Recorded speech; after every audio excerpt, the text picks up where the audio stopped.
The thing that most people don't understand is that all this Brave New World and 1984 bullshit, as if it's foreseeing the future, is actually nonsense.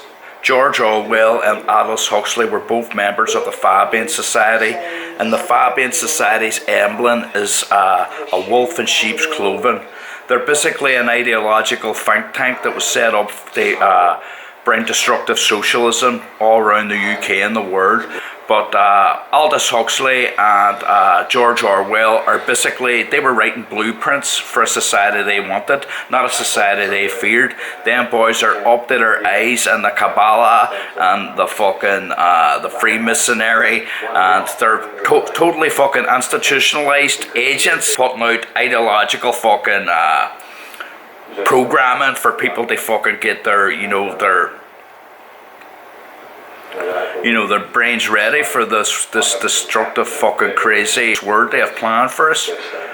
The Labour Party are also connected to the Fabian Society. A lot of people talked about in the early days of Labour how they were going to probably be a wolf in sheep's clothing because their foundational principles were built upon from way back in the Fabian Society days. In fact, the very nature of the title 1984 was a predetermined idea they had for 100 years since the Fabian Society's foundation, which was in 1884.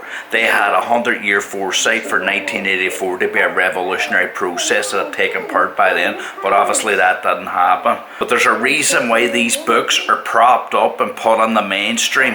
They're not there as segments of alternative culture. They are an alternative culture provided by our kings and our fucking leaders, and it's all they steer the alternative in another way.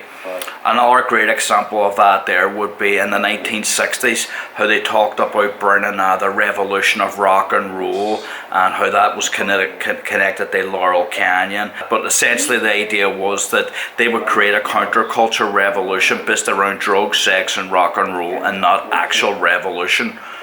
So it had no economic, input. They were all lying on the streets and being dropouts. They were ineffective participants of revolution, know what I mean?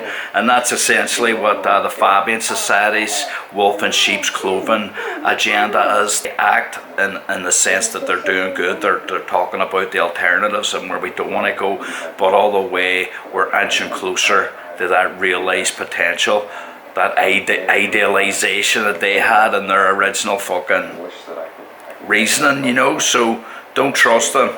Anything that's on the mainstream as an alternative is the mainstream.